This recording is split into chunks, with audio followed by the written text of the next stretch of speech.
The assembly program has been really, really interesting. It has been 3 months of intense sessions, master classes, practical classes, and it's been really, really, really great. Coming into this program, I was trying to figure out how to handle the business side of the brand.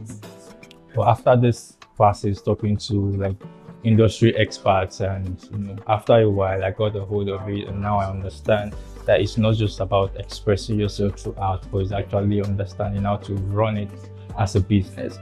My name is Eniela Robert, and I'm the founder of Anywares, a sustainable street fashion brand where we tell African stories and promote the African heritage through culturally inspired streetwear pieces. I'm cohort 5 of the creative class Regen Edition.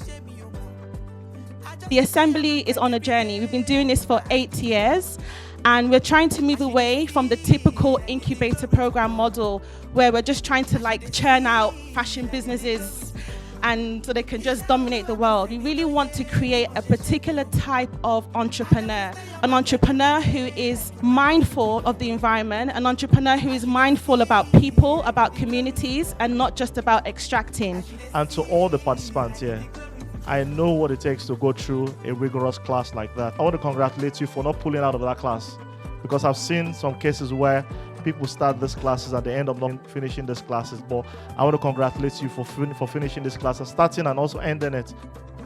One thing we have tried to do over the last few years is partnerships. Use our organization to create a platform for people to express themselves, create a platform for people to do well, a platform for people to scale.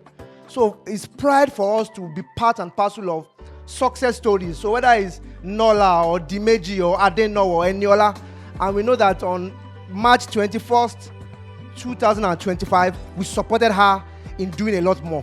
Waste in itself has become a resource in transit. It's no more waste. Can you consider where it is that somebody like Lafayette can have a hub and she collects plastics of, cosmetics, and there is a production hub where they can begin to repurpose those plastics? It will crash her cost of production.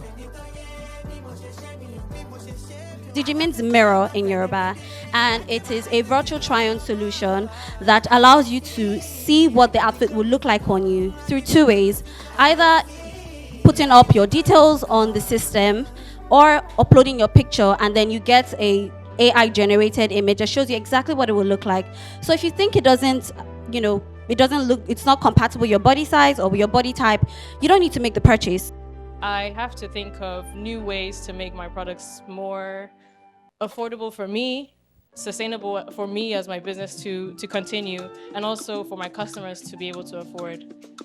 So I came up with the idea of using food waste and turning it into something of value. So I call it fruitful renewal. So basically, I use a system where I, either through biofermentation or oil pressing, I take maybe mango seeds and turn into mango butter. And this is something that can be done collaboratively with the city and my customers. From a discussion I had with Anisha of Lafayette brand, she inspired me to do home decor, and she talked about rugs, and I was like, oh wow, rugs, that's interesting. And so I put together some fabric scraps that I thought would be nice, and I started making these rugs, and I'm almost done with it. And I found out that there is so much to be made from upcycled materials instead of sending them to the landfill. There's so much jewelry in the world, but where is the space for Nigerian jewelry? And Nigeria, I don't say Africa because Africa is such a big place, but Nigeria is so specific for me because it's such a deep well. I mean, people think it as, oh, okay, it's just Nigeria, but we've got so much to explore. I don't even think I could explore it all in the span of my life. And so it's about having jewelry that connects us to where we are, to be able to say, okay, I have this piece and I know where it's from, to have jewelry that knows you the way you know it. Showcase is a very fantastic fabric, and it's having a new wave of comeback, but there's just so much you can do with it because it's stiff, it's hard, and it's not really good on the skin like that. So I started doing some research. I put up a group of weavers together in Ilorin, Kwara State to work on some new ideas. Then we started experimenting for like a year and a half, and we did some work with wool, we did some with silk, we did some with cotton. But out of everything that we did, the most interesting one was the silk. So we got that right, but now the question is, how can we make this sustainable? How do we make this biodegradable? So I did more research and I realized rayon gives the effect of silk, but at the same time is originally gotten from bamboo and wood. My work on the showcase was really trying to highlight all of the major milestones that the cohort went through the 8-week program. Turned out into a kind of story that everyone coming for the showcase can experience. So through the space, you will find that we have some of these activities, some of these learning sessions that they went through, highlighted through various infographics, from the kickoff session to the timeline that shows all the activities through the weeks.